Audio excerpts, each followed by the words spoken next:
Di balik viralnya Wakil Ketua 2 DPRD Kabupaten Merangin Jambi Bribka Purnawirawan Ahmad Fahmi yang merang saat kegiatan rapat Komisi 3 bersama PT SGN Senin 20 Januari 2025 lalu, kini ada masalah besar yang menguak ke publik.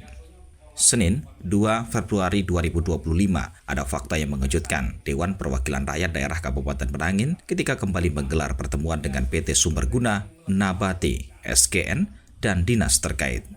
Dalam pertemuan yang dipimpin Wakil Ketua 2 DPRD Merangin, Bribka Purnawirawan Ahmad Fahmi, Dewan dibuat kaget bahwa PT SGN yang bergerak di bidang perusahaan kelapa sawit atau PKS, izin sudah lama mati dan tidak diperbarui.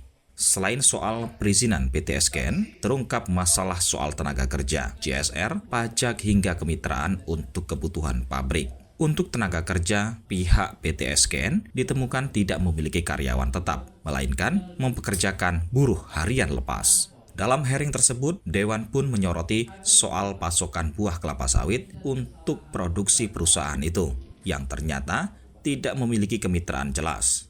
Seharusnya, perusahaan yang berdiri sejak tahun 2015 itu membina kemitraan. Padahal, dalam kapasitas 40 ton per jam itu, pabrik membutuhkan 8.000 hektar sawit. Tanpa kebun dan kemitraan, lantas dari mana buah produksi PT SGN itu didapatkan? Kegiatan hearing pada tanggal 3 Februari 2025. Jadi kita memanggil semua PKS yang ada di Merangin. Pada kesempatan hari ini kita memanggil perusahaan PT Agroindah Persada dan PT SGN Kecamatan Tapi Selatan. Jadi banyak hal yang kami temui ketidakpatuhan dari PT SGN ini tentang perizinan. Permasalahan pasok buah 20% tidak terpenuhi, kemitraan tidak terpenuhi. Jadi ini kami belum mengambil kesimpulan. Kami akan mengambil kesimpulan nantinya. Semua PKS yang ada di Merangin akan kami panggil dan kami akan coba nanti untuk merapatkan kembali kepada OPD di Kabupaten. Dalam hearing, lintas komisi itu merekomendasikan perusahaan tutup sementara. Rekomendasi itu datang setelah berbagai masalah terungkap ke publik, mulai dari perizinan, tenaga kerja, CSR, pajak hingga kemitraan untuk kebutuhan pabrik. Tak hanya Dewan, OPD terkait turut merekomendasikan penutupan dari Dinas Perkebunan Kabupaten Merangin. Meskipun banyaknya pelanggaran yang telah dilakukan oleh PT SGN, hanya saja jelas Waka 2 DPRD Merangin ini, Dewan bersama pihak pemerintah OPD terkait masih memberikan kesempatan kepada pihak perusahaan untuk berbenah hingga akhir tahun 2025 ini. Pertimbangan Wakil Ketua 2 DPRD Merangin Ahmad Fahmi dan anggota Dewan lainnya turut diamini. Dewan setuju PT SGN diberikan kesempatan pembenahan. PT SGN atau juga disebut dengan PT Shogun itu diberi waktu mendapatkan ISPO hingga November mendatang.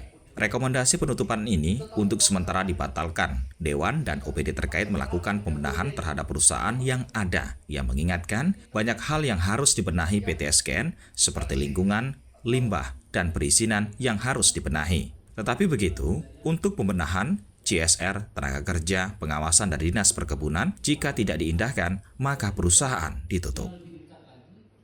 Langkah-langkah konkret yang akan dilakukan oleh pemerintah daerah terhadap PT SGN ini.